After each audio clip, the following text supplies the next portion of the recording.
Hey guys, welcome back to Booze and Movies. This week I chose a very different type of booze. See, for the past of this show, I've been doing very cheap things you can find in a pint, easy to access, and, it's also been stuff that I've tried before, or something similar that I've tried before. This week I decided to go weird, because, I don't know, honestly, it was kind of a spur-of-the-moment thing. So we have this. It's called Pie Hole Whiskey. Now, there was a flavor that was apple pie, and it sounded delicious. And then right next to it was this cherry pie flavor. I thought that was very strange. I don't think I've ever even had cherry pie. But I decided to buy this, see how it is, see if it's weird, see if it's good weird, see if it's bad weird. Alright, let's get going. Part of me wants to put ice in this, but I guess I'm not. Because I didn't, so there's that. It smells like candy. Which, to me, is disgusting. I don't really like much candy. I'm very picky about candy. I don't eat a lot of sugary foods. Let's try it. Tastes like a watered-down version of cough syrup, I guess. Cherry cough syrup. So this week, I watched Star Trek Beyond, the newest in the Star Trek franchise of the rebooted series, where things got launched back in time, and now everything's different. As always, I want to start with the good in this. And the good in this is the cast. So, Zachary Quinto as Spock, and Carl Urban as Bones, they stole the show from me. They just stole everything. I thought they were hilarious. The script does a very good job of keeping them together. It seems to realize that that's the part of the movie that's supposed to be very funny, and it was.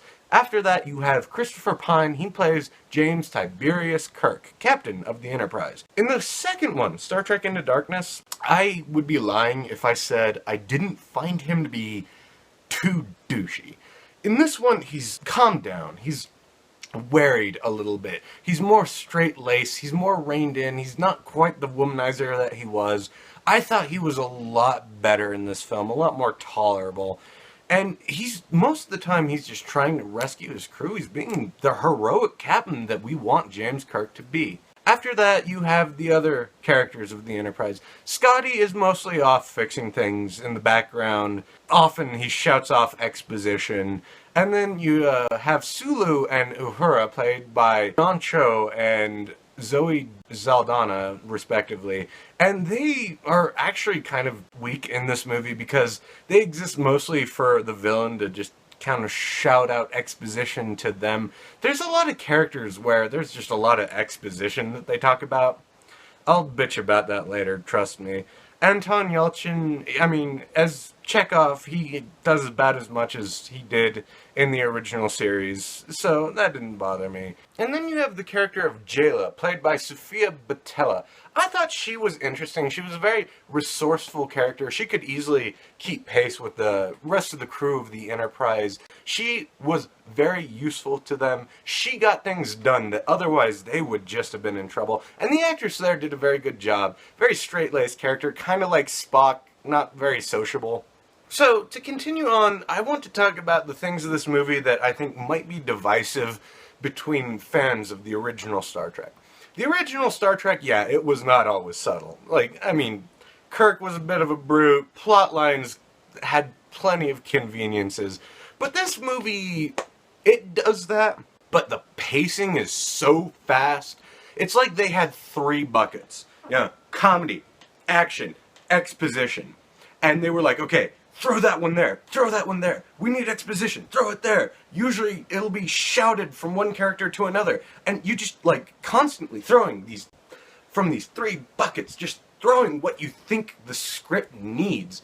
And the film, it's kind of exhausting almost, how fast it goes. There is very, very little time in this movie where you get to breathe. And during those times, it's not boring, per se, but it does feel like you're just getting an exposition scene. Now, I want to talk about the villain in this movie, because I have some thoughts about this. He is played by Idris Elba, who I think is a very talented actor, and I was excited to learn that he was going to be the villain in this film, and I was disappointed. His character, okay, here's the plot of the movie, basically. It's the most basic plot. I'm not giving away any big spoilers. You have a character played by Idris Elba. He wants a doodad, and then he wants to just kind of fuck shit up. And he does that because he somehow, just fucking somehow, knows that the doodad he wants is aboard the Enterprise. So he tricks the Enterprise into coming to this planet that he owns, and he's going to steal it from them by force. I thought his character was surprisingly weak. He was just so single-minded. There wasn't a character there. There was just a caricature of a better villain. Now, on to one of the things I think is bad about this film, and that has to do with the direction. This is directed by Justin Lin, who did some of the Fast and Furious movies, and it kind of shows. This film, like, there were times that it was really difficult to tell exactly what was happening.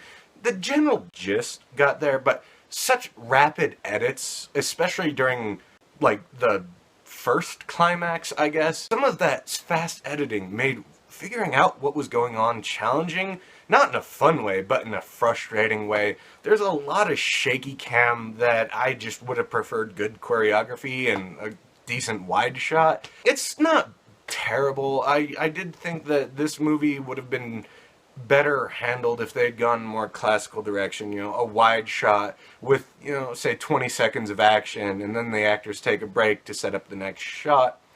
The special effects are very good. I can't fault him for that. The other thing is, there's a lot of weird plot conveniences, and I thought the story, there was this one weird twist at the end with the villain that still doesn't make any sense to me. Technology they use, it doesn't make any goddamn sense how they use it inside the film. The movie is messy, but it is a lot of fun. Overall, guys, this was a very fun film. It's not very intelligent, the plot's not very good. The acting, though, makes up for it. The comedy makes up for it. The writing mostly makes up for it. Yes, plot conveniences and just weird shit that I don't understand, and some, let's be honest here, mediocre action weighs this movie down.